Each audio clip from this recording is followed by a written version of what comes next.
Hello and welcome to this ISM Trust webinar on cultural barriers to singing. I'm Roger Wilson, co-founder of Black Lives in Music, an initiative dedicated to addressing better representation throughout the music industry. I've experience in the industry as a musician, educator, tour manager, and administrator. I'm a middle-aged Black man with black hair, with some might say flecks of silver, others might suggest something more popularly as grey. I'm wearing a white check shirt and wearing a headset. My background is blurred courtesy of webinar technology. I'm delighted to be joined today by British-Australian conductor Jeremy Haneman, who leads multiple choirs in London and is the co-director of Together Productions, a not-for-profit organisation that produces groundbreaking work using music and the arts to inspire social change. Luqman Ali, a linguist, writer, and translator who co-founded Khayal, the first professional theatre company dedicated to the exploration of classic Muslim literature through contemporary stagecraft. And last but not least, Samantha Stimpson, the founder and CEO of SLS 360, a leading equity diversity and inclusion EDI consultancy, and a trustee for Music for Youth. So before we begin the webinar, just a few things to note. During the presentation, please feel free to ask questions using the Q&A function, and we'll do our best to answer these at the end. Do keep an eye on the chat box where we will we'll drop in some useful links. If you experience any technical difficulties, let us know in the chat box and we'll attempt to resolve them. If you wish to use them, subtitles are available to enable at the bottom of your screen. The webinar is being recorded and we'll share the recording with you afterwards, as well as a feedback survey, which we'd be very grateful if you would fill out. The ISM Trust is the ISM's sister charity, which offers high quality professional development to everyone working in music. Through the Trust, the ISM gives back to the sector and supports and empowers music professionals to succeed.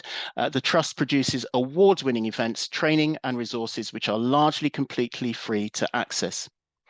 Please consider supporting the work of the ISM Trust by becoming a friend, making a donation, or leaving a legacy. Any support you can offer is really appreciated. Now, I'm very, very pleased to hand over to our panelists, who I will invite to introduce themselves. Let's start with you, Jeremy.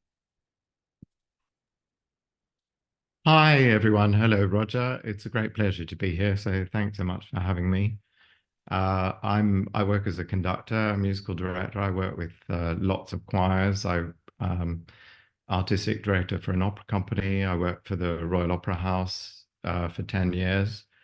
And I work with Together Productions, a company that I set up with a colleague a few years ago. And we do lots of projects that bring together people who otherwise would never meet, which includes the Sing for Freedom Choir, which is a choir for refugees who've experienced torture, and Sing Our Lives Project, which is a big composition project involving hundreds of people from all different backgrounds. We do work across mental health, anti-racism projects, and lots of other stuff. Personally, I'm an immigrant to this country. I came here 26 years ago. I'm gay, I'm Jewish. My parents and my grandparents were all refugees. And yes, just to visually describe myself, I'm a middle-aged man with a navy blue sweater with salt and pepper hair, I think is the nice description. Yeah, that's me. Jeremy, thank you for that. Very informative. And Luqman. Thank you very much, Roger, for calling me in and having me on this wonderful program. I'm a middle-aged Black man wearing I guess a tan camel-colored sweater. I have a short salt and pepper beard, a bit beyond what was once known as designer stubble.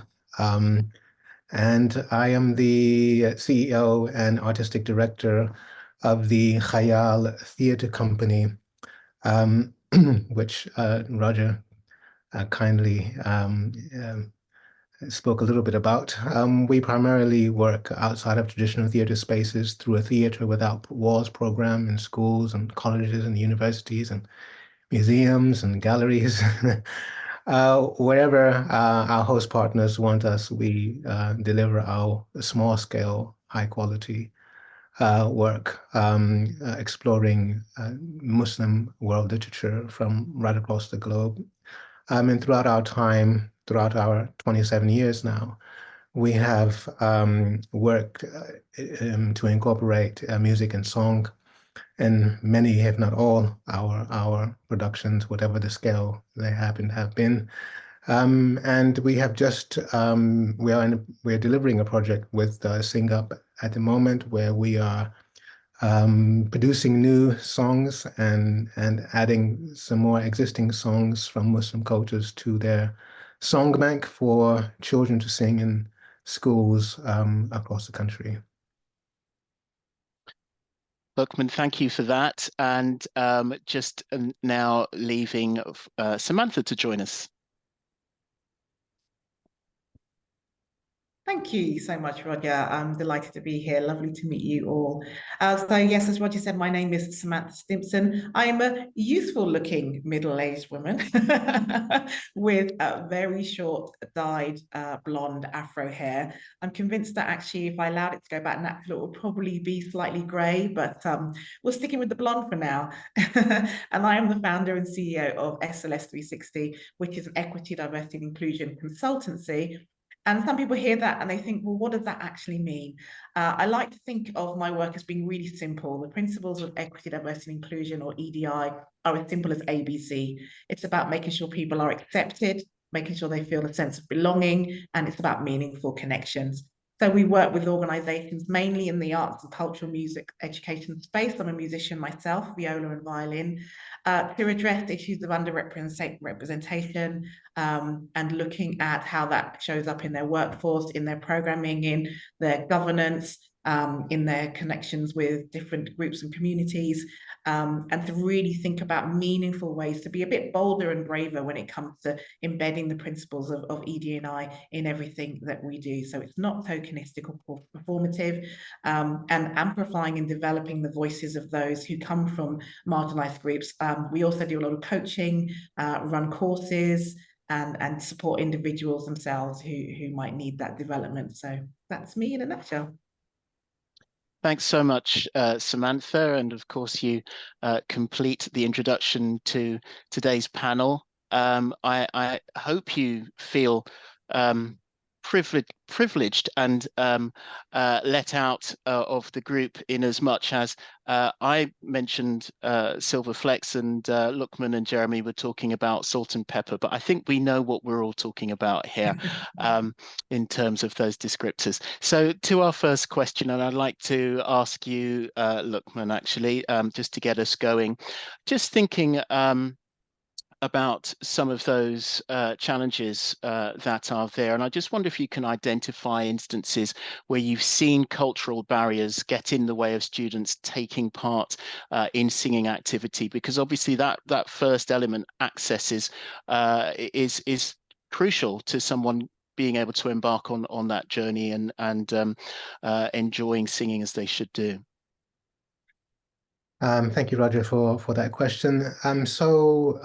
In our work, we have not come across situations directly where we've found resistance or reservations around singing, but we are aware of certain proportions or certain segments of the Muslim community where there are sensitivities around singing and music, and that's down to interpretations of Islamic law, where the context for singing and music can be quite delimited, and often is a reserved place for what are called nasheeds, which are religious odes or religious songs, mostly devotional.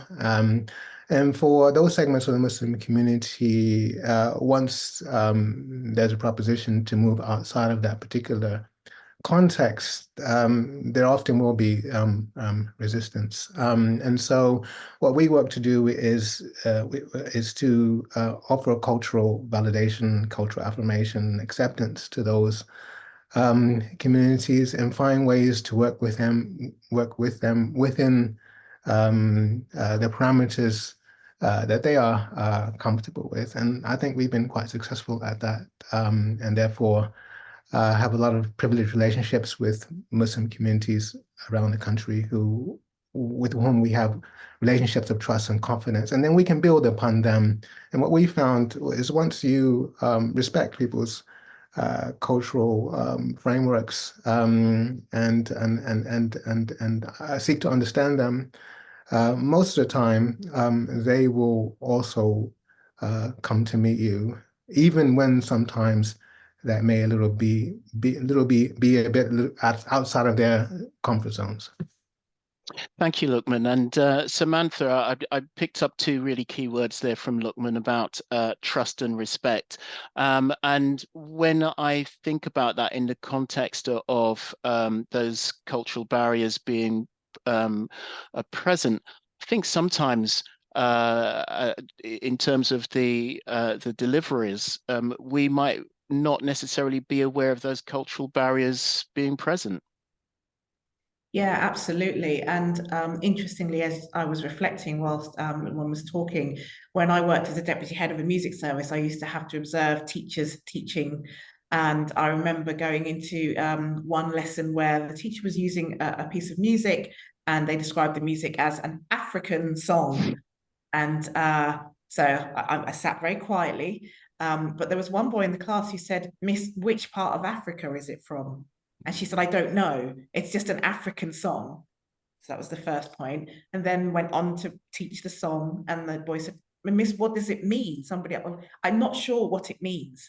And this comes back to this idea that why is it that we can take some songs and we know the full historical context and background and, to the nth degree, and yet when it's music outside of our own, we don't always take the time and do the due diligence to actually look into the context, the meaning, the importance of it. And in that particular instance, I saw that child immediately switch off and disengage because that lack of respect was there. How can you be talking about African music? This music is from my country, which is Ghana, which is in Africa. Africa is not a country. And then you're going to say, you have no idea what this song means, and yet we're learning it. How are we supposed to sing something when we don't know what it means? So I think it's moments like that as well, where we may be, trying to diversify the music that we're using and incorporate other cultures and other musical styles and using other languages. But we have to be really, really careful in terms of just that tokenistic action of just bringing in a piece of music and not actually respecting and acknowledging and appreciating the culture and celebrating it as we teach those songs. Thanks, Samantha. And Jeremy, just thinking about that in terms of that contextualization, that actually provides an actual cultural barrier in itself, doesn't it? If we just unable to take that time for whatever reason to contextualize a piece of music, that by just doing that one simple action may actually bring a connection that provides an access for a person to in that singing environment.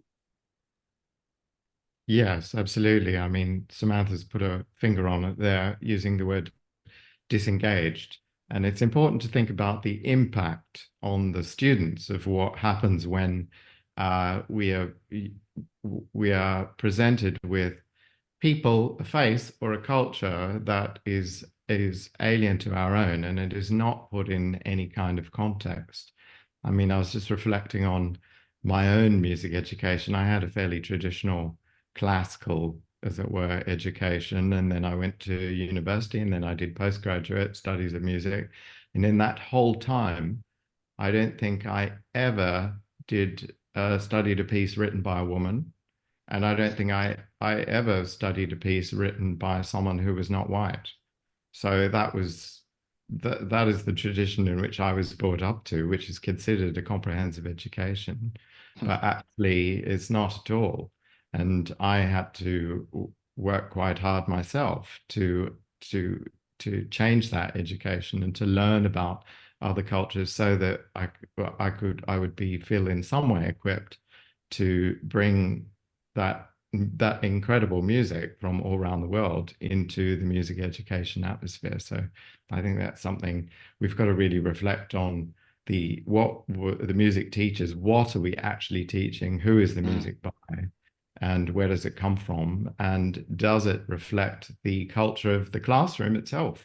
Absolutely. I mean, is it you speaking to one element of the classroom, or is there actually in front of you a wealth of different languages and cultures and musical styles and faiths from which you could actually, if that was mirrored in what was being taught, that would speak to not just the people in the classroom, but it has a wider ripple effect about celebrating music that is actually foreign to might be to your personal education, but actually will open up an entire new world. Thanks, Jeremy. Some really important comments and thoughts for us all to consider there. Samantha, we heard from Luqman just a narrative about how he has had to deal in the past with some of those challenges where there may be some cultural barriers precluding the involvement of individuals. And I just wondered when you might have seen, perhaps you can give us an idea of an example perhaps of best practice in overcoming those cultural barriers. Of course, we've heard from Jeremy just thinking about that contextualization and how we need to really do something about that. Just wondered if there was anything additionally you're thinking there.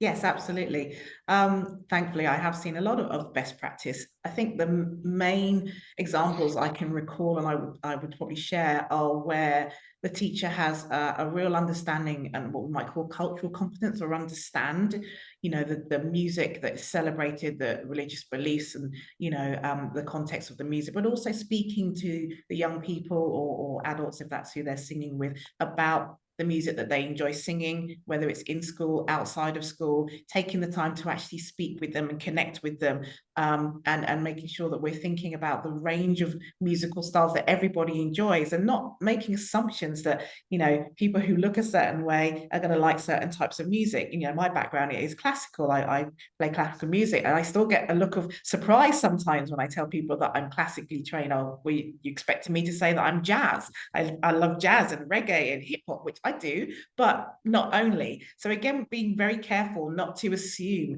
that because we have a diverse group of young people, we have to therefore only play diverse music which will somehow relate to them. So it's finding that balance between the music that they love to listen to and enjoy, being representative and offering a diverse range of repertoire and song, but also we are educators. It's also about teaching young people about music they may not listen to very often. And I think it's just finding that balance.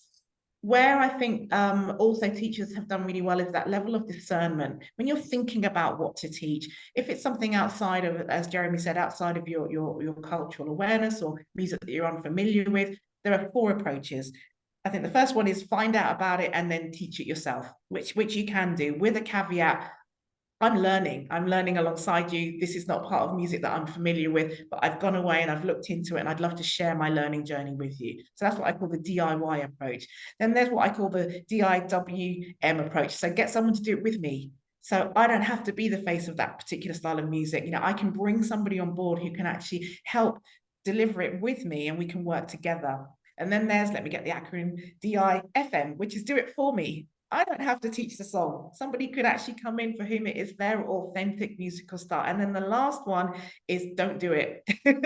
Maybe it's not appropriate. Maybe there's, what is the reason why you're teaching this piece of music? What is the underlying reason for doing that? And if you can't kind of think of it, if it's not meaningful and there's even a little smidgen of tokenism, then just don't do it.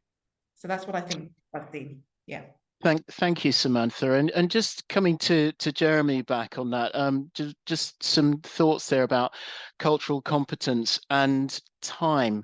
Do we as educators bring enough time, enough resource there? And that's always a challenge, I know, but is there enough time there to develop that cultural competence, to do that contextualization, the framing of what we're teaching and who we're working with, taking that time to connect? Just wonder if you have any thoughts on that. My thought is that you've got to make the time. It's not a question of there isn't time. It's part and parcel of your research and your duty and the authenticity of an educator is to make the time, so that you are not just ticking off a box saying, "Oh yeah, we're doing an African song today. That box is ticked." But it is your imperative really to educate, and part of education is cultural understanding. Mm-hmm. And it's also to bring the same attention and effort that you would make for a piece that is within your own cultural understanding. For example, me as a classical musician, the effort that the fellow classical musicians will put into doing a piece of Bach, for example. They don't just do Bach, they research Bach, they look at the history of it, they look at the performance practice of it, they look at the cultural traditions of the Baroque period, they look at the authentic instrumentation, the original instruments, they look at different editions of it. Masses of work and scholarship goes into it. Why can't we do a similar thing for music that's from another culture? And I understand why people don't do it, because they think, oh, it's not enough time, or I'm just going to do a silly song, or I really like this music, but without really understanding it is actually doing a disservice and disrespect to the music. I mean, a specific example I can give you is African American spirituals, and there's a huge discussion in America about that. We're sort of veering into cultural appropriation, which you might talk about later, but it's come up. So, which is that there's a huge discussion in America, and there are culture holders in America who say that actually no white choir should sing African American spirituals, but there are others who say they do. But you've got to remember that this is the music of slaves. It came out of slavery, and although in the UK, we're responsible for transporting 3 million people from Africa to the United States. Britain was complicit in that, and we have of which 2/3 died. So the legacy, the cultural legacy, is that this music was written by people who were in the most dire circumstances that I can't even imagine. That's where music comes from. And a lot of us in the UK, because we're one step removed from America, we do lots of choirs do African American spirituals because they're brilliant music. They're amazing songs. And there's brilliant arrangements of them, and they're often used to close a concert. Like, oh, I'm going to bring out the big African American spiritual to close the concert, but actually, if you do take the time to put it in the context of this is music of slavery, this is for not just the kids or whoever is singing it, but for the audience as well, that actually really, really enriches the music itself, and it becomes a whole different experience if you really take time to try and empathize. What were the conditions under which this song was written? What is the hidden message? Because there's a lot of hidden meanings under the lyrics of African American spirituals. And what can I do to really make sure that I'm honoring the tradition from which it came from, is in no way detracting from the music itself, but it's in fact enhancing it. It's making it more beautiful, more passionate, more soulful, as it were. So that's a long way of saying make the time, because it will enrich everyone's experience. Thank you. Thank you so much. And Luqman, I as well as make the time is resonating in my mind, I've also got the sage words of Samantha from earlier on. Find out, do it with, do it for, or don't do it. And you've talked about earlier on some approaches that you might have had to deal with some specific potential cultural barriers within delivery that you've come across. And I just wonder what your thoughts are within that very sensitive, specific context when you might be working with a specific group of people or a specific individual. That thing about find out, but more specifically, do it with, do it for, or don't do it. There's some really good thoughts there on how you might move forward with particular works. Yes, and yes, indeed. I really very much resonated with Samantha's the eloquent guidelines she's shared with us, and also with the overarching themes around understanding and respect for the background and the context of art and music, particularly as articulated by Jeremy. So to give you some more specifics, there are some Muslim communities are not a monolith, and within Muslim communities you have those who are fully accepting of music and song and engage wholeheartedly with it in all its diversity. But then you have communities, for instance, which they will only, song will be, they prefer song which is unaccompanied by music, or at the most will only be accompanied by what is called a duff drum, which is the open back and small drum which you hold and play on your hands, and so we will in our work we will cross over many of these different types of sensitivities and adapt to the preferences and parameters of working that are preferred by these communities. So we will sing a cappella with children, and then sometimes accompanied by a duff drum, and then where possible and where acceptable, bring in other music. So I think it's a question of really flexibility, versatility, and understanding of communities. And I think underpinning all of this is we talk about equitable representation and across different art forms, but underpinning all of that, I think, is an equitable representation of people's stories. If people feel that their stories are being told respectfully, with appreciation for what people have experienced in their lives, like some of the experiences Jeremy has been talking about in relation to slavery. Myself, I'm an African American, so if my whole story is being represented and is being respected, I'm going to be more likely to engage with you in your whole story. So I think that's what we found to be really some of the keys to opening and to developing relationships with different communities. Luqman, thank you for that, and some really interesting insights there.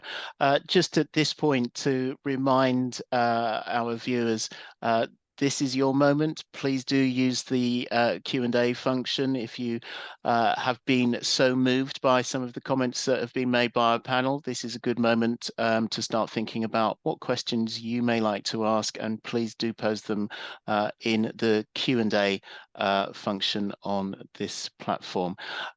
So I heard there, Luqman, that very important phrase about equitable representation, and Jeremy was talking about just beginning to start to talk about cultural appropriation. I'm going to go to you now, Samantha, and just thinking, we kind of touched upon this a little bit, but thinking about what we need to be aware of and how we actually navigate the tackling of more diverse repertoire when doing so is sometimes met with accusations of cultural appropriation. I can think of, for example, just the scenario that Luqman has described just there, which, if not utilizing those sensitivities as required, could put you in an uncomfortable place. So just asking your thoughts there, Samantha. Yeah, no, absolutely. And that really resonated with me. But I do think that sometimes there's a little bit of confusion around what cultural appropriation actually is.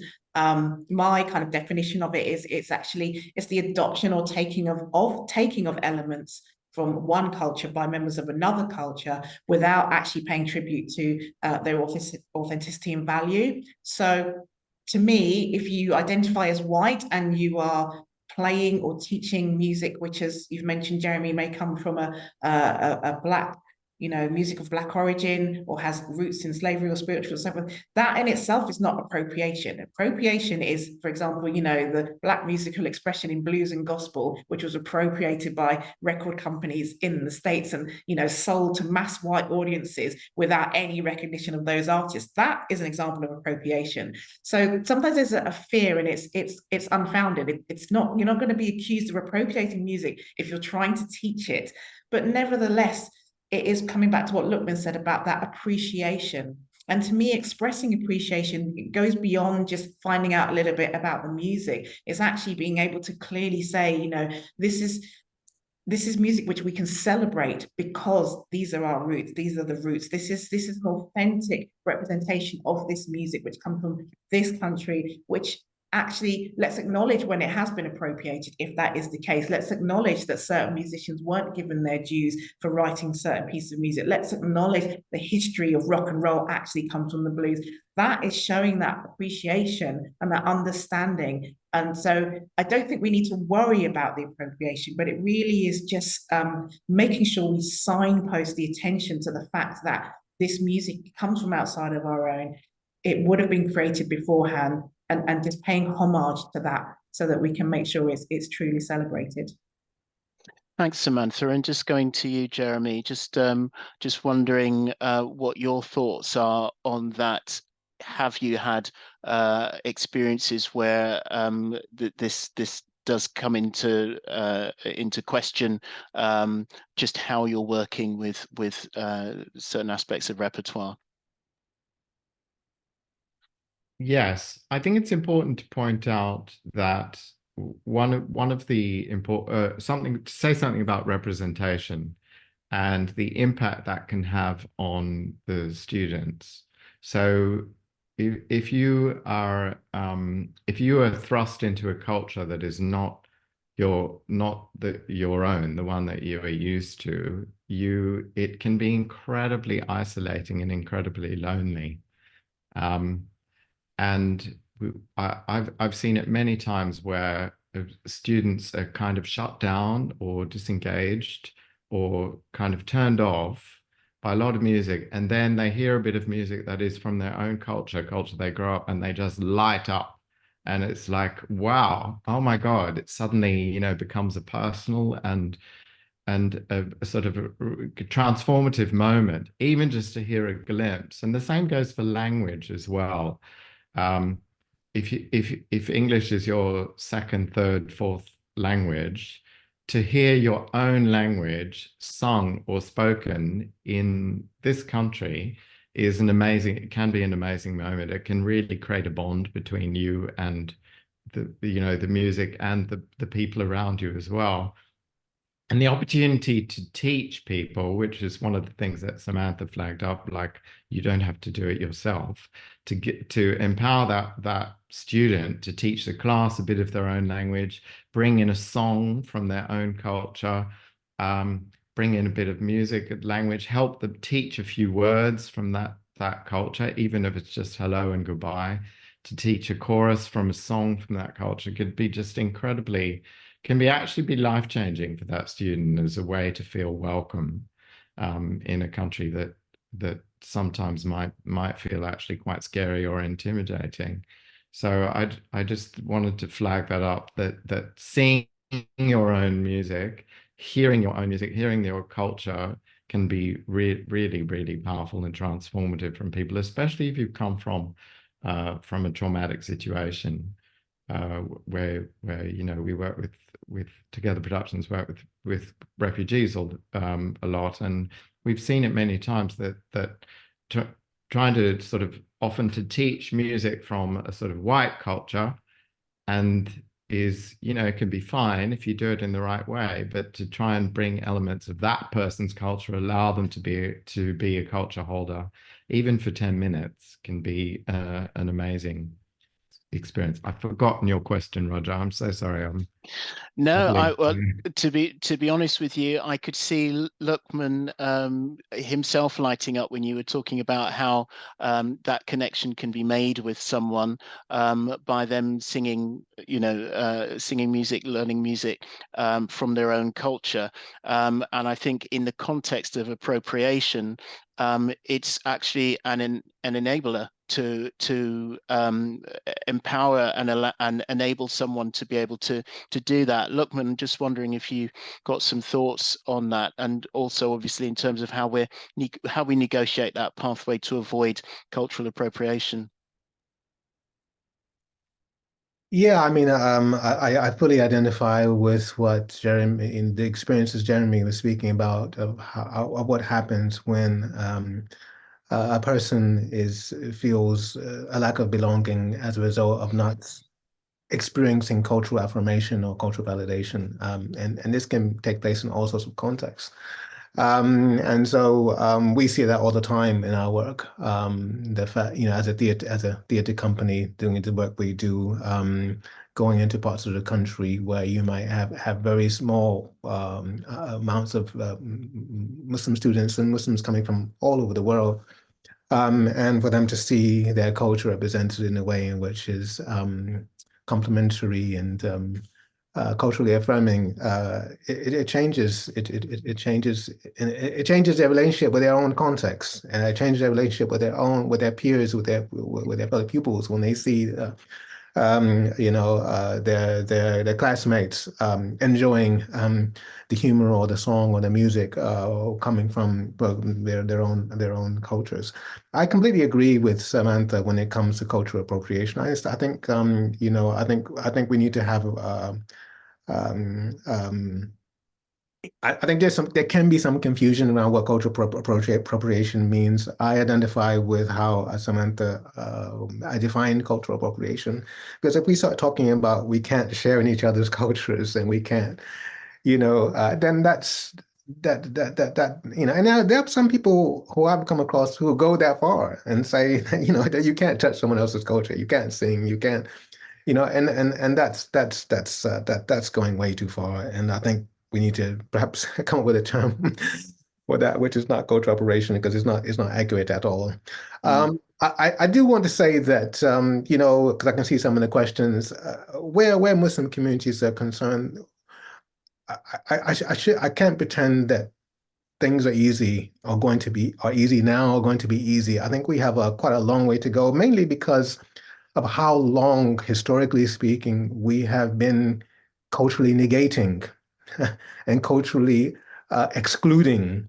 And I know that for a fact because I'm 27 years in this business, and I've experienced the cultural invalidation, the cultural exclusion. And so we really haven't helped ourselves over the last, certainly in my time, in terms of helping Muslim communities in particular. Those are the ones I know, really feel welcome in the music singing space because of how culturally either under siege or excluded they felt for the last couple of generations, right? So I think we need to accept that. And one thing there are metaphysical and quite deep metaphysical and philosophical issues here, which I don't think people will appreciate. So for instance, within certain philosophical Muslim traditions, there is the idea that the music of a human being lies in the resonance of their heartbeat. And one wants to protect and safeguard that and enable a person to become fully actualized through their own resonance. So when it comes to issues around music and perceptions of music and resistance to music, a lot of it has to do with quite deep philosophical ideas, metaphysical ideas around the resonance of a human being, and how perhaps certain types of music can come to interfere with that and actually cause some type of internal psychocultural dislocation, right? So there is, and I say that because I've come across situations where, oh, people say, oh, this music, why can't Muslims do this? Why can't Muslims do that? You know, very dismissive without having taken the time to understand where these viewpoints come from. Because when we understand them, then we can start a dialogue which is going to be fruitful and pathfinding. And so I would invite those who are struggling with these issues to seek out a deeper understanding of what are the underlying issues, because then you will be able to navigate in a much more effective way. Thank you for that, Luqman. And I was actually just picking up on a scenario that Samantha described earlier on, which was that I think it was Samantha. You were talking about the African drumming piece, for example, and just thinking, you know, just to say that you're going to do a piece that is from as larger landmass as Africa is, and just saying we're just going to do that. I mean, we're moving in the direction, aren't we, of appropriating a piece just through that action in itself? Would you not say? Is that for me? Sorry. Yeah. Again, just following on from Luqman said, I think there's something around that terminology. Mm-hmm. We're thinking about more about unappreciation. I'm kind of leaning towards, Well, you know. I guess I'm saying that, you know, by actually not appreciating the specific location of the where the piece has come from, its history, a deeper understanding of the piece. You're just doing an African piece of music. Why are you doing that? I mean, that would be the first question I'd be asking myself. Why are you doing this? You just want to do a piece of music from Africa, right? And you know, that's moving into some uncomfortable territory for me. Yeah, I agree, and I think, you know, that could be related to quite a lot of music, and it also comes back to this reason why people might disengage. I mean, my first experience of singing were in the church. Now, again, people might sort of look at me and assume that it's gospel. No, I was brought up in a very Catholic, very straight-laced church, and it was hymns, you know, but I loved hymns, you know, and the reason why I engaged with that music was because it meant something. There was meaning behind that music. Everything from, you know, the words, I knew it was an expression of love, expression of celebration of God, of, you know, and there was something really that connected me to that music. And hearing Luqman talk about what music means to certain cultures, and when we sing, when we use our voices, it raised in joy and in song, it's not just for arbitrary reasons for a lot of people. So even though there may be nothing wrong with the piece of music which you want them to actually sing and engage with, it's not, it doesn't connect with them on the same level, whether that's on a spiritual level or, like you said, metaphysical level and so forth. So, you know, you'll be invited to sing contemporary songs and pop songs, and it's kind of like, what are these songs about? You know, some songs are just, as far as I'm concerned, nonsense. Sorry, just my opinion. You know, I've got a teenage daughter, and she listens to some songs, and I listen to the lyrics. I'm like, what is this about? Some of them are just loaded with euphemisms, and she's far too young to understand it, but she's happily singing along, and I'm sitting there in the car next to her thinking, wait, what? And it's like, I know she doesn't know the deeper meaning of this, but, you know, there's so much double entendre and all the rest of it. And all of these things are like minefields. So we're expecting our children and the young people and just to sing, raise your voices and sing. We need to have that greater awareness of what are we actually asking them to sing? Why? What's the deeper meaning behind it? It's just a fun throwaway song, fine, but at least express that, share that, and go, right, we're singing this song. It doesn't really mean anything. We're just going to have fun with it. But if you're inviting them to sing pieces of songs that have underlying meaning, undertones, which may potentially be offensive to people from different cultures, then you've really got to take the time and be very, very careful in that space. Do your homework, do your due diligence. Otherwise, it might come back and bite you in certain places. Absolutely. Thank you for that, Samantha. And we are very shortly going to move to the chat, but I'm burning to ask one question before we do that. I'm going to ask you all for basically a 2-sentence answer each, starting with Jeremy. How do we encourage children to sing who have been guided towards instrumental learning instead? Well, there's nothing wrong with instrumental learning. Let's be clear about that. That's a great thing to do. But I think it starts young. You know, singing is as natural to children as breathing is. It's as natural to human. There's no culture on earth that doesn't have singing. And there's plenty of cultures that don't have the piano, but there's no cultures on earth that don't have singing. It's as natural as breathing. It's as natural as walking. And to not make a big issue of it, to start kids as young as possible. I mean, there's a chronic a lack of investment in music education by our government, which has been going on for some time, which is meaning that there are lots of primary schools with no music and no music teachers, which is a crime in my view. It's you know, singing should be a human right. I've done more than 2 sentences, but You certainly have, but it was good stuff. yeah, start Luqman, young and just make it as natural and easy a thing as it's possible to be. sage words. Thank you, Luqman.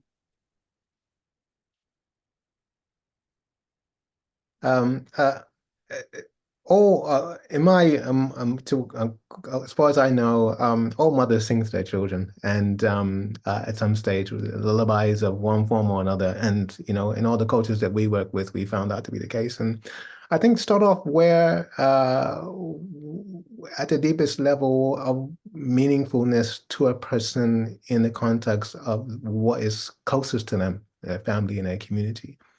We have when in terms of in the Muslim communities, when the Prophet emigrated to Medina from Mecca to Medina, that is probably the most significant song in Muslim civilization, the song of welcoming. So you know, there will be keystones, there will be material that's gonna be the path of minimum resistance in any community. We need to know what those are and go from there. Thank you, Luqman. And Samantha, My have you two got two pennies. sentences for me? I'm going to give you one because the gentleman has taken up all the others. I think it's about taking the emphasis and reframing what we mean by singing and maybe looking at sound. So I always think about vocalizing, you know, there's that expression, isn't there? If you can walk, you can dance. If you can talk, you can sing. You know, if a person and a child can talk, they are vocalizing, and then just kind of showing them a very simple move away from this idea of singing as something which is performative and creating sound for pleasure, and just exploring and experimenting with what that sound is and how beautiful it can be. I think that's where I would go. And also encouraging looking into musicians who sing and play instruments at the same time, again, so that they see that there's a connection, it's not an either or. Brilliant. And I can see Adam Glasser in the webinar chat is comments guiding children to sing, find out what they like, find out what they are listening to, find out what song are meaningful for them, wherever they have heard them, TV shows, films, nursery schools, start where they are engaged. So some great comments there. I'm going to move briefly to the questions in our questions Q&A strand here. So we've got Alison Reeves. Hi, Alison. I actually know Alison Reeves. Are there differences in the way people use their voices or their physicality when singing in different cultures that singing leaders should note and respect? Like Luqman, noting that a cappella is most normal for that culture. I'm going to ask you that one, Luqman, just to see if you've got any thoughts about that, please. Again, in the context of the space I work in, Muslim cultures and heritages, there's a huge diversity. You know, you're talking about right from West Africa across to China, from the Caucasus down to Southern Africa. So there's no short answers to that. I think we have amazing singing traditions across all of those cultures.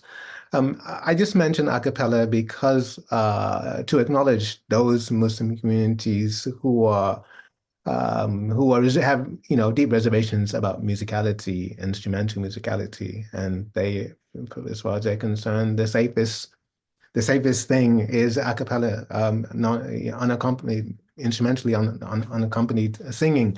And so often for us, because we work in those types of communities, not always, but sometimes, we adapt to that, and so that's that. I hope that helps to answer. Yes, thank you so much.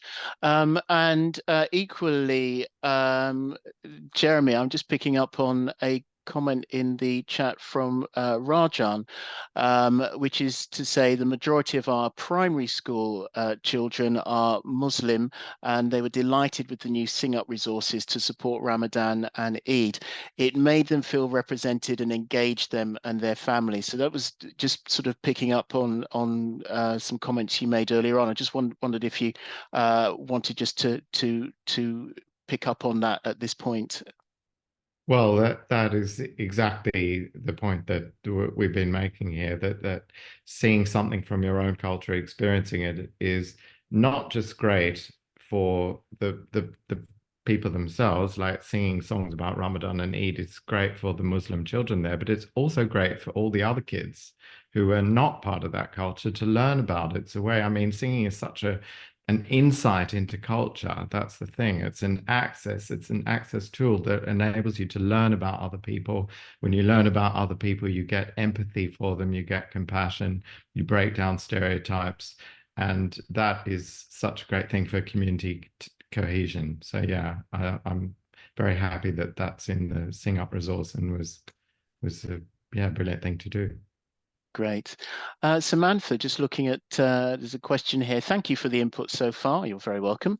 I welcome some advice on how to talk to parents of children in Muslim families about joining in with singing activities where the material is contemporary and not religious. And of course, this is not only applicable to one specific faith group or race. So I think there's some translatable thinking here. So Samantha, any comments? Yeah, absolutely. This is something I've had to experience myself. And the first thing I would say is that, the national curriculum is not the oracle. There are suggestions in there, and there are, the unrelated elements or related elements of music. And there are all these things that you have to teach children, but there are different ways in which you can do that. And yes, singing, as we've talked about, is important, but we have to respect the cultural traditions and backgrounds from the vast, diverse range of children, young people that we teach. And sometimes it is simply not appropriate. And as Luqman said, you need to have a deeper understanding and respect for why that is the case. This is where we come up with people with very narrow-minded, bigoted mindsets. Well, you're in our country, you need to do as we do. We live in a pluralist society, and part of that means that we need to understand, you wouldn't sort of say to somebody who physically wasn't able to take part in something, well, come on, you've got to do something because you have to take part in this activity. Of course, we wouldn't force them to. So first and foremost is having conversations from a space of seeking to understand before being understood. So not going into the space and saying, this is something that we have to do and we need to know why your child isn't engaging, but your child isn't engaging and I'm really interested to find out more about what the underlying reason is for that. And if there's any way in which we can, have them engaged with the music or with the repertoire, and if you could just help me to understand. And I think that's really, really important. Every situation is different. I've worked in schools where Muslim children have happily got involved in singing and schools where they haven't. So again, they're not a monolith. No religious group is. Let's have those conversations with them with no expectations, but seek to understand before being understood, and then accommodate. That's what we talk about when we talk about inclusivity. How do we still accommodate those children and not make them feel othered or outside because they're not partaking in the same way as the other young people are? Thanks, Samantha. And just coming to you, Jeremy, just wondering, I mean, you, when you introduced yourself earlier on, you are someone with aspects of your identity which are not easily, obviously discernible. I just wonder what the thinking might be when we're thinking in that context, where obviously, in terms of the question that's been asked, we're thinking very much about sort of very discernible aspects of identity. I just wonder if you had any thoughts about that. I'm not sure if you're talking about being gay or Jewish, but I could talk about both. Either. I mean, that's my point, is that, Yeah. I mean, I'm not going to Well, look at you every faith has their. I mean, just talk about the Jewish thing. When I was at school, I remember that my mum said to me, "Don't say the word Jesus Christ. Say cheese and rice instead when you're singing the hymns," which was quite funny, and I still do it to this day just for the fun of it. But yeah, that was a way for my mum to find sort of a get out card for me to be able to participate in there. But I had a colleague who was Jewish who was conducting a performance of the Messiah, and one of the violinists said, "Oh, a Jewish person conducting the Messiah, that's not right. How can you, so it was a sort of weird inverse thing there. These are all issues that you have to unpick, and they are very individualized, and everyone has their own expression of their faith and their culture and things. Just one thing about being gay is about, and I think this might be covered in a later webinar, but just want to say about representation, that every non-religious song, the 99 out of 100 are about love and about relationships. And for me, growing up, I never once sang a song that was about same-sex love. And that meant that, that was quite isolating for me to think. You think of all the million love songs that have been written, they're about a man loving a woman or vice versa. And just to say that it would be amazing for queer people to experience and hear music that actually reflects their own experience as well. That would be that amazing and transformative thing. So Thank you, Jeremy. Luqman, any last thoughts on your part before we wrap up?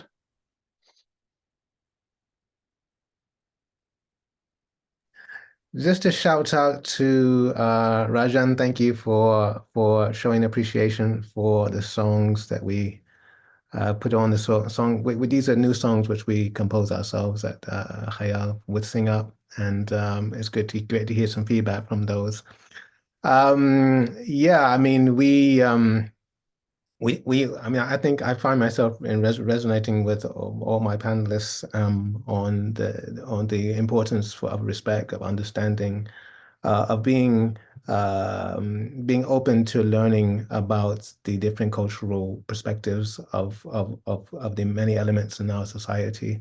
So yeah, I think all of the guidance we can sort of has crystallized in this little webinar, wonderful webinar for us to really make forward strides towards greater acceptance and belonging of people. Luqman, thank you so much for that. And as much as I would love to explore the other questions that we have, I'm afraid that's all we have time for today. Thank you very much, Jeremy, Luqman, and Samantha, for that extremely insightful session on cultural barriers to singing. And my thanks to you all for joining us. I hope you found the session informative and useful. If you have any further questions, please do email enquiries@ismtrust.org. That's enquiries@ismtrust.org. Please do fill in the post-webinar survey. You can find it in the chat, and it will also be emailed out to you. You can't avoid it, I'm afraid, but it is very, very important. Your feedback is really appreciated.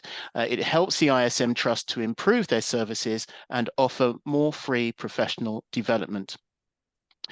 The webinar recording will be sent to you by email and available to watch on the ISM website.